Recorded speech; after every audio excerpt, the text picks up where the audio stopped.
Hey, everybody. Welcome to the Raw Online Report. Guest today, I've wanted to talk to this guy for a long time. You might have followed him on Instagram as MUSCLEHEAD320. Might have read about him in Muscular Development. Might have seen him on the Hulu show, Age of Influence. Please welcome Tyler BAUMANN. How are you, Tyler? Good. I'm a lot better now that I'm out of prison, Yeah, so that's the main thing, man. You were away for you had a 10-year sentence, and I think you ended up doing 7 or 8 years. Yeah, about 7 and some change, 7 and a few months. Finished, went out to the halfway house, and now I'm on home confinement on a bracelet. Right on. So, what year when did you go in? 2018? 2017, yeah. Yeah. I don't think the world's changed too much since 2017, but time goes by. So, I'll get rid of this thing as long as I tell people subscribe, like, share, ring the bell, and now I can get rid of that. So, what a story you have. It began long before. So you got into bodybuilding, like most of us as a teenager. What drew you into it? You were a chubbier kid, because I was skinny. Usually it's either a chubby or a skinny kid that gets into it. Yeah. When I was 18, well, unfortunately, it wasn't my first time going to prison. When I was 18, I did 5 years for trafficking cocaine. And while I was in prison, I found fitness. I was heavy. I was like 240. All belly, no arms, nothing. I started actually reading muscle development magazines while I was in prison back then. Yep. I started doing cardio, lost a lot of weight, and then I got into like the weight training, and I was hooked ever since then.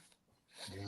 So when did you get, like, I say, serious about it? Because a lot of guys work out, but not everybody gets into the 6-7 meals a day and the gear and all that. What made you go to that level that not many guys get to? Well, I mean, when I do something, I try to go full blast. And, I fell in love with it while I was in prison. I fell in love with the fitness, and I got out. And once I was able to eat correctly, I knew that I would put things together, and I went with it. I had fun. I try to live like that even while I was in prison, eating tuna and rice every few hours. It just became part of who I am. You know what I mean? But it was probably 2008, 2009. That's when I really stepped it up. Okay. And Instagram, that's where you really blew up in terms of fame, where people knew this Musclehead 320. First of all, where Musclehead 320, I asked you before we started recording, was that because of your birthday, March 20th, and that's not your birthday? What is Musclehead 320? Where'd that come from? Well, it came from really, I just clicked on Instagram and typed in Musclehead, and the 320 was available. But it tells for a better story if I say I was trying to reach 320 pounds of pure muscle, but that's not really the true story. Okay. I mean, it was just a handle that was available. I didn't expect the Instagram to blow up. I just was on there messing around, posting my life, posting steroid stuff, and it just blew up. You know what I mean? Yeah. I mean, dude, I've been on there for many years. This is a shameful thing to say. I haven't even cracked 30,000. You had 100,000 within a short amount of time. What do you think it was about your posts or your messages that really connected with people? It's not hard to get big. I should say it's not easy to get big following on Instagram. Yeah, especially nowadays. Back then, I feel like Instagram was different. Everything was different. But I think they just like the openness and the rawness. Back then, there was a lot of people like hiding in the closet. Now it seems like being on steroids is kind of normal. Like everybody talks about it, they're open about it. But back then, there was a lot of fake natties, and a lot of people were hiding in the closet. They didn't want to talk about it at all. But I think me being open like that, and I kind of did things extreme. I showed myself ordering steroids. I'd open the packages I got in the mail. I'm injecting it on camera. It was really raw, and people, I think, appreciated that. Yeah. Yeah. I remember back in those days, you in Boston, the videos, and I was kind of worried. I said, this guy, I don't want to see anybody get in trouble, especially I consider us all one big family of meatheads, brothers in iron, whatever, however you want to look at it. I was worried for you and for Boston for being so flagrant about it. Were you worried that maybe I shouldn't be putting this out there because the feds, all eyes, law enforcement is always watching social media. Yeah. I mean, at the time, I really wasn't. Now that I think back and I look at it, I was like, wow, that was kind of wild. Like, I shouldn't have did stuff like that. But at the time, I just had like a real fuck it attitude.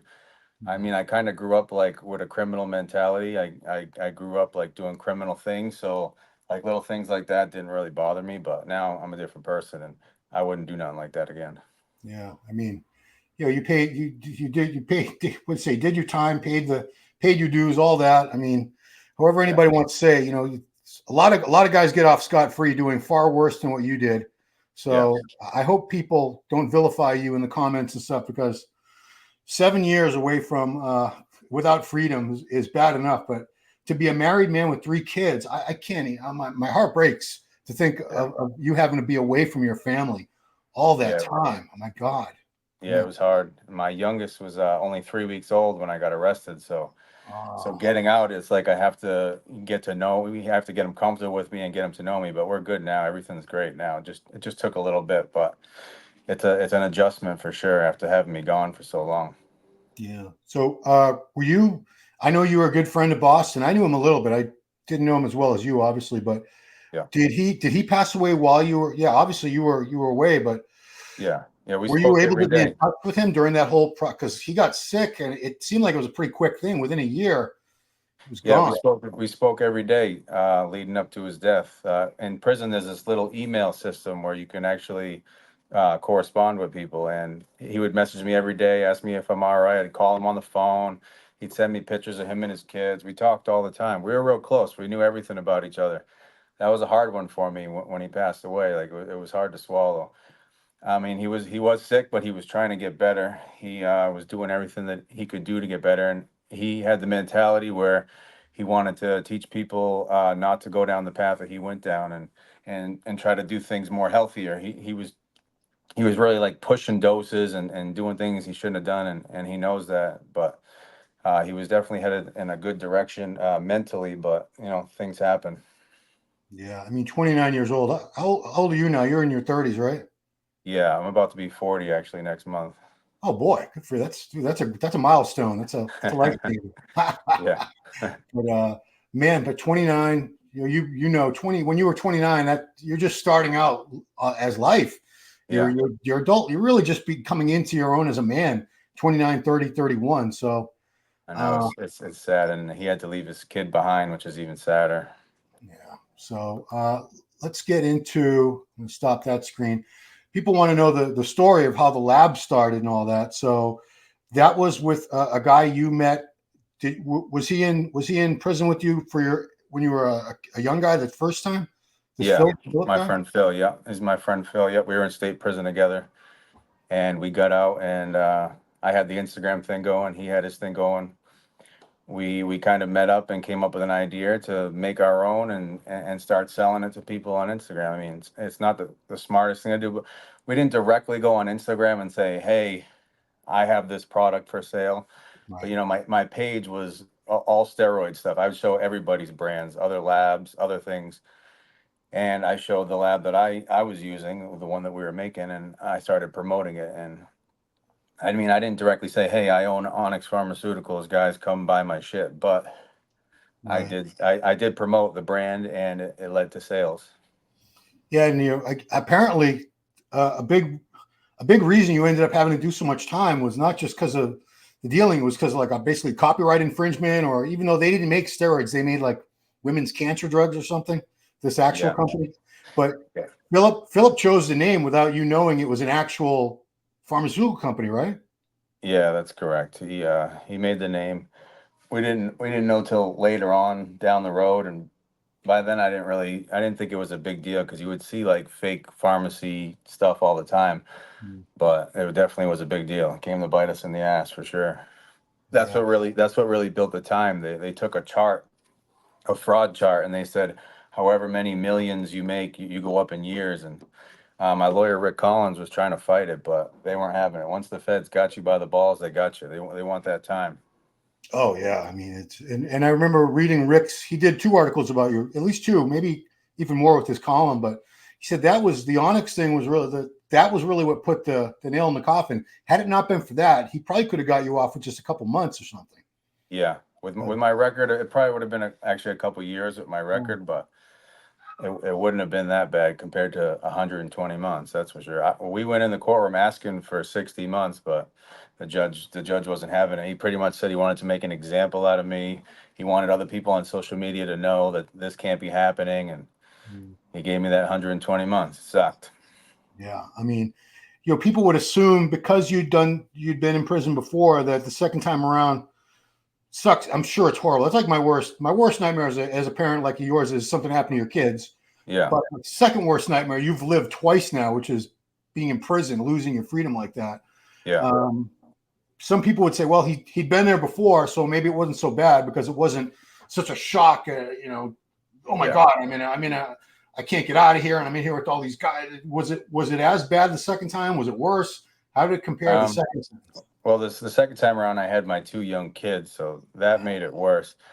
But yeah, and federal prison, I did state time the first time. Federal prison's a lot different. It's actually a lot harder. I spent most of my time in medium securities where people are stabbing each other. They're fighting. It's real segregated. There's the white section, the black section. Like it's kind of violent and dangerous. But I would say, especially when the COVID hit, that's the worst time I ever done. Like when COVID hit, we were pretty much locked in our cell for 8 months, and we had to have bologna sandwiches 3 times a day for 8 months.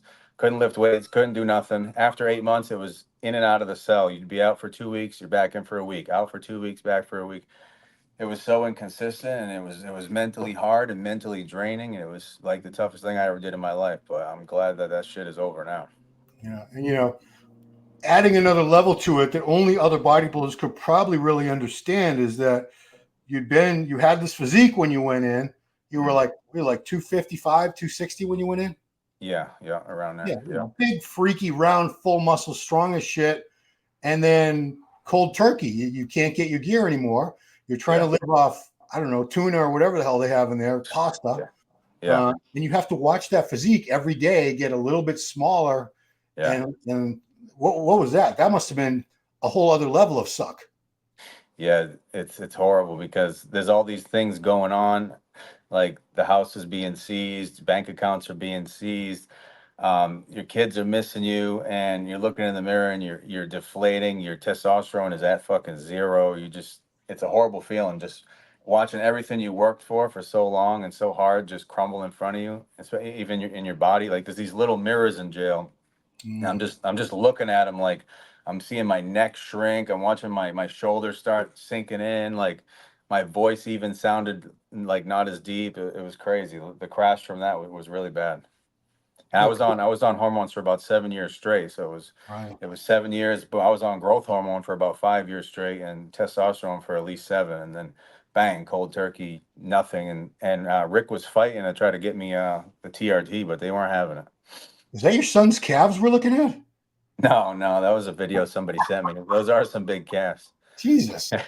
Yeah, because I was going to mention that because Rick has successfully gotten TRT therapy for some of his clients. But Yeah, I think he got Dave Palumbo TRT therapy there. I'm pretty sure.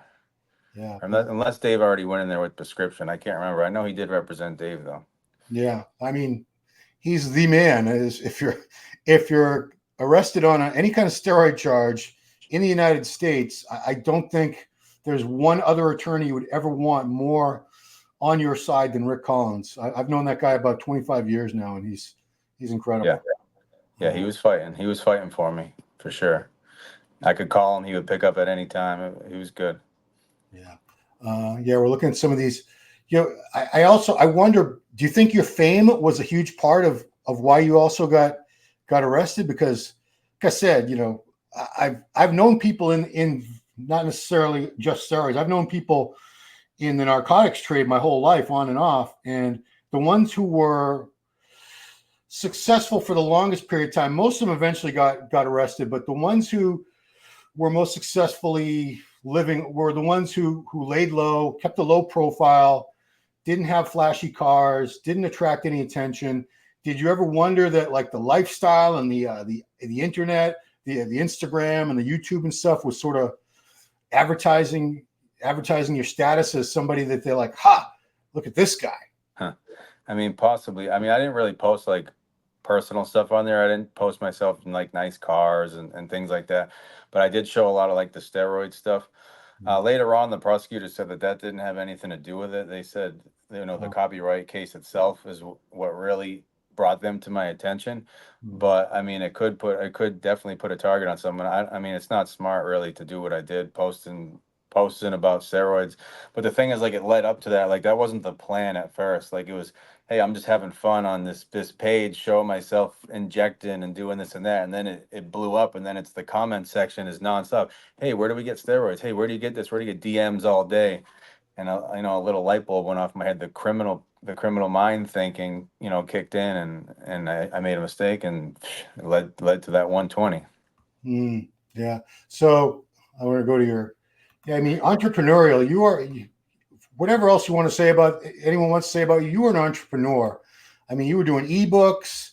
Yeah, So that first ebook, I released it in like 45 days. I made 100 grand off of that ebook. But wow. yeah, it's different nowadays. I mean, everybody's got ebooks and stuff now, but back then it wasn't like that much available. You know what I mean? So people have seen that and they jumped on it. Plus, I had the following where it was like whatever I posted, they wanted a piece of. But it's a little different And now. It's I got definitely to give there's a lot of people that are open now, so the niche is kind of gone.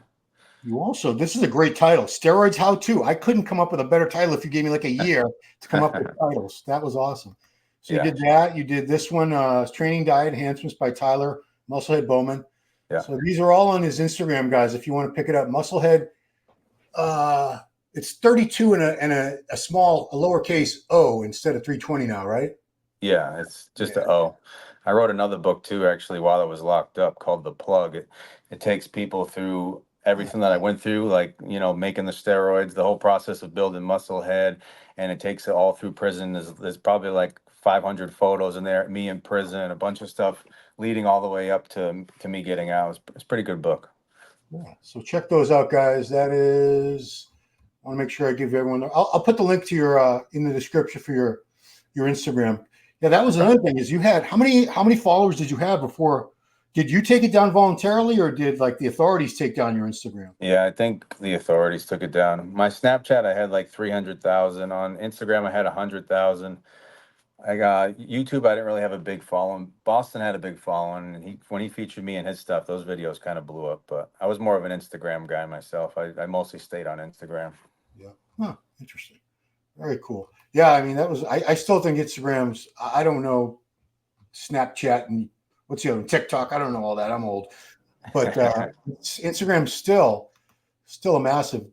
So you also wrote. You still write for Muscle Sport Mag, which is the last. Yeah, yeah, I Yeah, do. Yeah, I write for them. Yeah, every few months I write for them. they are the last print magazine. Believe it or not, there is no more print magazines. Yeah, Uh, I was writing for them from prison. It was pretty cool. I was able to talk to Joe on the messaging, and I would send him each article. It was pretty cool. Everybody in prison loved it. They were like, "Wow." Everybody had muscle development magazines in there as well. yeah, and this is the Muscular Development. The company did go out of business last November, much to my chagrin, unfortunately, after being with them over 20 years. But the site is still up, and guys, on his links, you can still see this great article that Rick Collins wrote, Musclehead 320 Bust, The Untold Story. Yeah, Really great article. Rick wears a lot of hats. He's a really good writer too. So yeah, he is. check the story out there. Yeah, you were large there. Oh, that's Muscle. I could tell that's Muscle Beach out in Venice, right? Yeah, yeah, Yeah, I know that place. I know that place. Yeah, you yeah. know It's what's a great going on? Look, place. Boston Magazine did an article, and that's up on the link. Yeah, And I was reading it just to sort of catch up on everything. And I forgot I had contributed to that article. They'd interviewed me, yeah, and they gave me like a 1 minute, yeah. 1 sentence quote in there. So yeah, I mean it was a big deal. That was this all went down 2019 17. was the story. Yeah, he wrote the story in 19. It happened in 17. Yeah. Yeah. So I want to get out of that. So one thing you talk about things that have changed, and that's the biggest change that I see is that 2016, 2017, you go back close to 10 years, and very few people were very open about using steroids, taking steroids. It's gone like 180 degrees now, where my whole feed is all these young kids. And I say Hmm. kids, we're talking about like 15, 16, 17, 18 years old, Yeah, showing me the bottle of Tren, showing the syringe, injecting.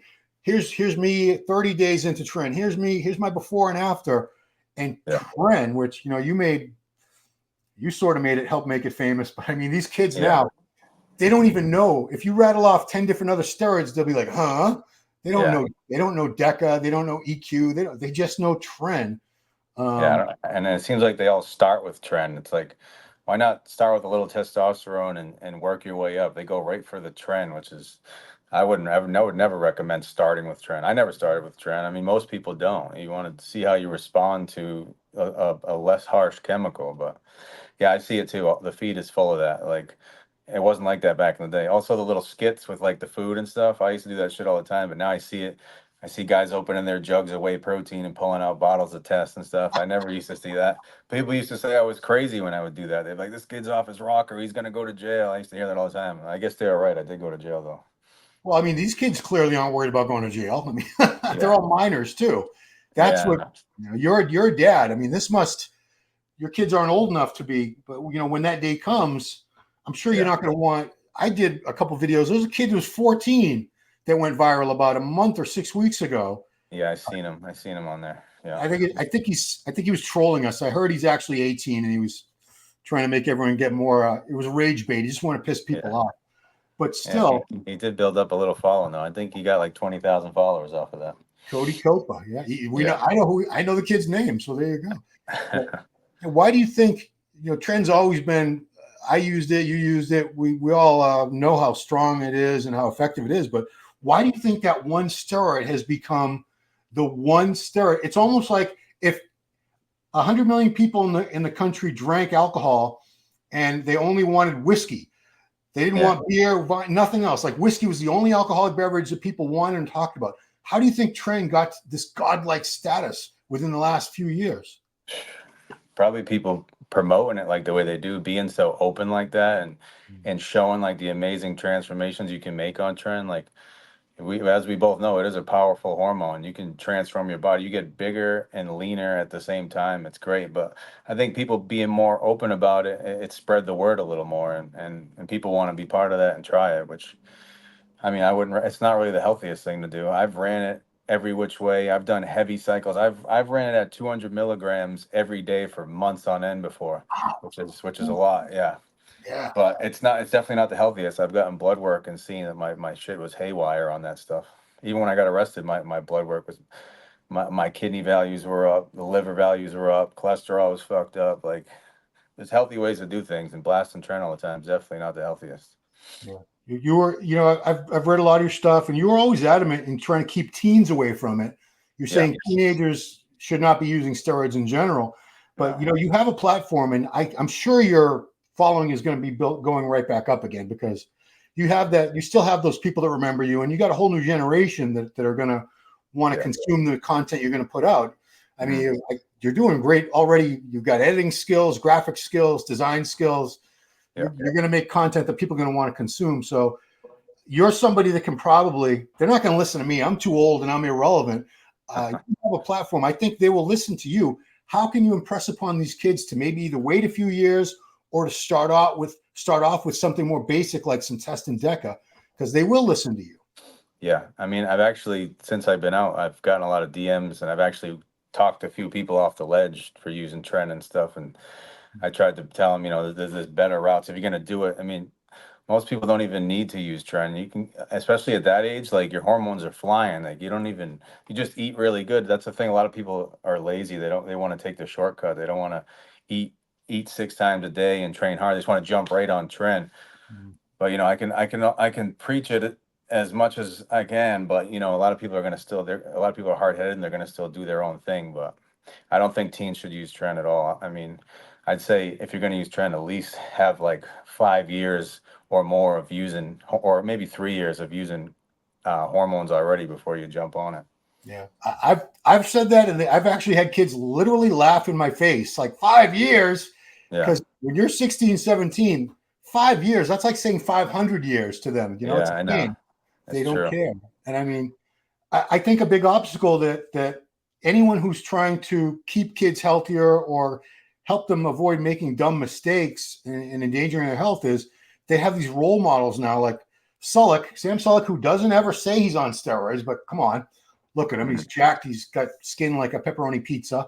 You got the Tren twins, who their name is the Tren twins, and Yeah. they're jacked, big, strong, benching 400 or 500 pounds, 21-inch arm, whatever they are. Yeah. It's hard to tell kids be reasonable and take care of your health and do all this when they see people in their close to their age group. Like I said, I'm so old, I'm like a grandpa to them, even you almost 40, you're like, you're probably like an old guy to them. Yeah, But they see definitely. 22 year olds and they're like, yeah. Yeah, and they're impressionable too. Their content's good. Like you said, they're lifting heavy weight. They look good. You know, it's going to be impressionable, and it's probably going to get worse. I think even more and more people are going to be jumping on it. But I mean, people might see health consequences and change their mind. We are seeing a lot of deaths in bodybuilding as well. Yeah. But I mean, a lot of that might be diuretic related. You know, I mean, Yeah. there is healthy ways to use hormones, but blasting Tren through your teens, I don't think that's too healthy. Yeah. I don't want it to be such a downer, but I just don't think most young people think anything bad's ever going to happen to them. Like Yeah, I was, I was a pain in the ass to Boston for the last 3 or 4 years of his life because I'd be like, dude, no, don't you're gonna hurt yourself. You're gonna have health problems. And he's like, no, no, no. He always brushed it off. yeah, I he mean, I was remember stubborn. he came out to. I don't. You were still out and about. I don't know. You remember when he came out to do the New England show in Boston years ago? Yeah, yep, yep. I So remember. he had just done a bad shot in. I want to say it was his left Tricep, arm. right? Yeah, Yeah, he did it like right there, and it got infected. There was like leopard spots on it. It was like yeah, purple and yellow. So he came out to do the show, and his dad, John, had already booked a ticket, even though Boston had backed out of the show because of the infection. They yeah, were still there. And John, his dad, he forced him that day after judging to go to Mass General and get it checked out because he wasn't even going to see a doctor. You know, yeah. He was stubborn. He was really stubborn. He was a great guy, but when it came to doctors, he hated doctors, and he would get real defensive if you try to like tell him about his health or tell him something he doesn't want to hear. He would make you. He would just kind of back off and be quiet. Like he was real stubborn when it came to that stuff. He loved doing hormones, and if you told him he couldn't do hormones, he wasn't trying to hear it, or he shouldn't do hormones, he wasn't trying to hear it. But he was a great guy, you know what I mean? He had a good heart. People seen him on social media always roasting people and stuff, and that was just like his gimmick. It wasn't he wasn't like that as a person. He wasn't an asshole to people. Like he was the type of guy when you get around him, he gets you to like open up and talk and feel comfortable. He was a good guy. When me and him first met up, we hit it off right away and we became tight like right immediately, and we stayed close. yeah, let's tell a little short story. He came up because his were they married, him and Ariel, or just boyfriend girlfriend? They're actually about to be married right before he passed. They were engaged. I know that. So she was from Rhode Island. So every once in a while, when she would come up, he would come up to Rhode Island with her. Yeah. And one time he was coming up, and we were talking. We'd been on better terms because we started off. Let me tell you, way on the wrong foot because I Yeah. was like, I was like, I thought he was steering people down the road to hell, basically, with the Yeah. with the overuse of the gear. And anyway, long story short, he came up to my gym, Bayshore Athletic Club in Braintree, and he met my buddy who he'd also feuded with online, and we all trained together. We had the best time, and I'm like, this guy is nothing like what people think he is. Yeah. It was all He's almost different. like a character that he played. Yeah, I mean, and a lot of people do that.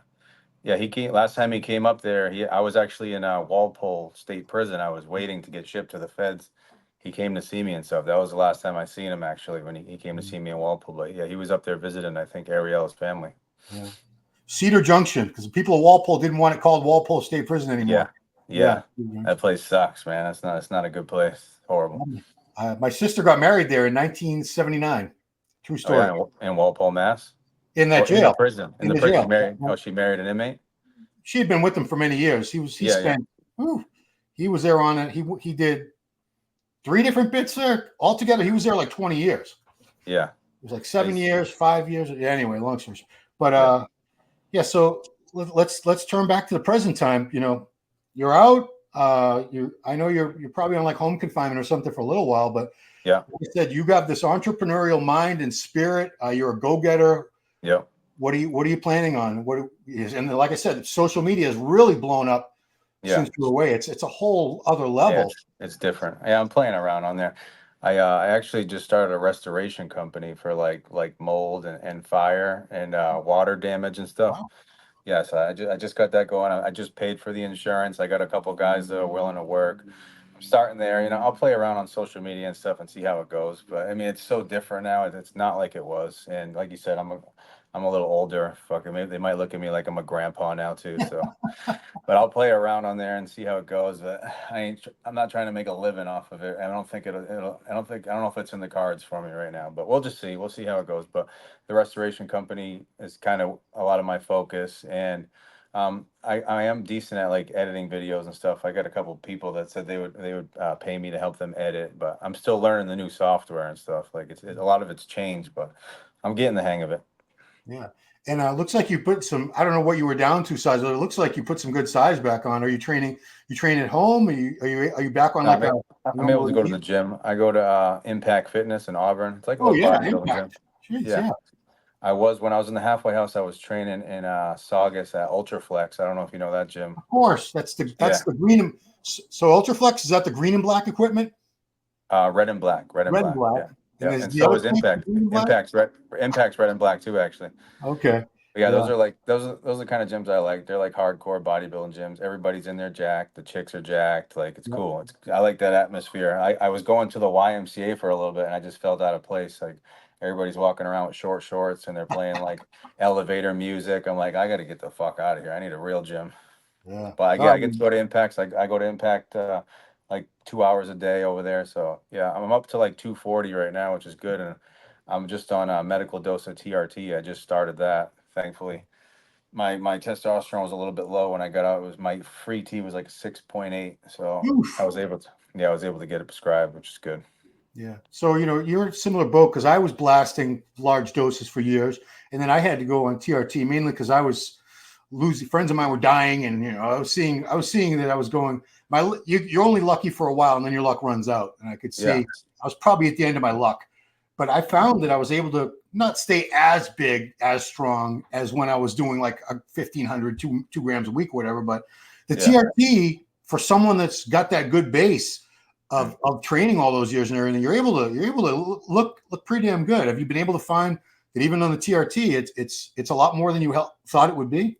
Yeah, definitely. I didn't think I'd be sitting at 240. I got out about 220. So since I've been out, I mean, a lot of it's because I was starving in there, so I was able to eat actual real food every few hours. That adds to it. But yeah, being 240, I'm 242 actually on TRT is pretty good. I'm not like super lean or nothing yet, but I'm gonna do a little phase where I'll lean down and stuff and see how I look. I haven't actually been able to diet down correctly, obviously being in prison, but I like to diet down with a little TRT and maybe jump on like a low dose of HGH, maybe get that prescribed, see how that goes. Yeah. That's And probably so, as far as it's gonna go. I mean, maybe down the road, maybe a little bit of DECA, but that's probably about it. yeah, I mean, I'm on 240 test, 100. This is prescribed, Yeah, 100 deca a week, and 2 IUs of growth, and I'm good. I'm good. I think yeah, if and I would, if you had told me years ago this is going to be enough for you, I'd be like, get the fuck out of here. yeah, That's enough for my pinky finger. Are you yeah. crazy? That's like a daily shot back then. Yeah, you look good. I see you on your Instagram and stuff. You're in really good shape, aren't you? You're like almost 50, right? Or are you I'll above be 50? I'll be 55 in September. Oh wow, yeah, you Yeah, look great. You old as fuck. definitely that little dose is keeping you going good. Yeah, I mean it's, and I'm not, I don't look like I used to, but it's not dramatically different where I'm like hiding from people or anything. Yeah. So I guess the last thing I want to ask you about is you missed your family for a good span of time. Yep. How do you still feel like you're in the process of sort of making up for lost time, like trying to spend every waking moment with them? Yeah, definitely. Right now, I'm kind of doing the stay-at-home dad thing. My kid's mother, she goes to work, and I'm just here with the kids all day. Nice, So nice. yeah, we're not actually married, but we've been engaged for a long time. But she sat there through the whole bid. She did 7 years, so have to probably seal that deal soon. Yeah. I mean, I've been, she's 33 years married, but I understand if people don't get married these days, it's not what it used to be, the institution. So Yeah, I don't say you need to get married because yeah. not like that. But cool. Well, man, it's been great talking to you, Tyler. I'm happy you're out. You've learned, you've paid. I don't know, you've learned your lesson. Obviously, if there was a lesson to be learned, you paid your Yeah. dues, Mhm. and you're still here to tell the tale and to hopefully steer, because people are going to look to you for advice, for recommendations. Tell them what to do, and at least you have a platform to put them on a smarter path, a safer path. So Yeah. check out his ebooks, guys. Tons and tons of info in there from someone who's walked the walk and talked the talk. And it's all in plain English. I can't read stuff written by doctors. I have doctor friends, but a lot of it just goes over my head. So I've read excerpts of your stuff, and it's very well written in a way that people can easily understand and assimilate, which is important. Otherwise, they're just going to stop reading. Like, screw this. So, keep it simple. So, man, again, thank you so much for taking the time. I don't know, was this your first interview you've done since getting out? Yeah, it is. Yeah. Well, then an extra level of thanks and gratitude, man. I appreciate it so much. Yeah, so, no problem. It's only fair you did those articles in the MD, so I mean, I appreciate that. Cool. You made me prison. You made me prison famous for those articles. Everybody loved those in there. This guy's in a magazine. I had no idea until like the last couple of years, until MD was gone, that how popular it had been on the inside. Guys that were locked up. I had no idea. Yeah, everybody loved it. When I spread the word that Rick told me, actually, it's no longer being printed. I've seen a lot of people's faces turn sad. I've seen a lot of people like, what? Because that's something you look forward to every month. You get that It's like you don't have any connection to really what's going on in bodybuilding. But going through that magazine, you're able to see everything, and it's something that actually gets you through your bit a little bit. Looking forward to those magazines. Yeah, well, I'm glad it was able to help some people pass the time. Because again, I can't imagine just looking at four walls 23 hours a day. Yeah, it's tough. It's tough, but it's over now, and I won't be going back. Forget that life. I know. Cool. All right, guys. So please check out his Instagram. It's got links to all his ebooks. He's still got a YouTube channel. You're gonna start putting out more content on that? Yeah, I did that video that I put on my Instagram. I ended up putting it on YouTube last night. So I'll probably do a couple things on there. Mess around. Musclehead is the name of the channel, right? Yep. Musclehead. Yep. Yeah. Again, if you type in MUSCLEHEAD320, it'll just pop right up. You'll be able to see it. That's a great channel name to get. I mean, I'm sure there's a lot of people wanted that, and it was too late. You already had it. They couldn't take it. So check all that out, guys. Tyler BAUMANN. Well, thank you so much for taking the time. Appreciate it. Welcome back home, and wishing you the best. And if you're ever on the South Shore area, let me know. Come on down to Bayshore Athletic Club. If you love Impact and you like Impact, what's the other one? Ultraflex. I think those are the three main bodybuilding gyms. Maybe General Fitness in Fall River would be the fourth one. Yeah. The four big bodybuilding gyms in the great state of Massachusetts where we reside. So we'd love to have you down at Bayshore. It's a really cool place if you ever check it out. Yeah, definitely. All right. That's it, guys. Thank you so much for watching Raw Online Report. Remember to, where's my banner here?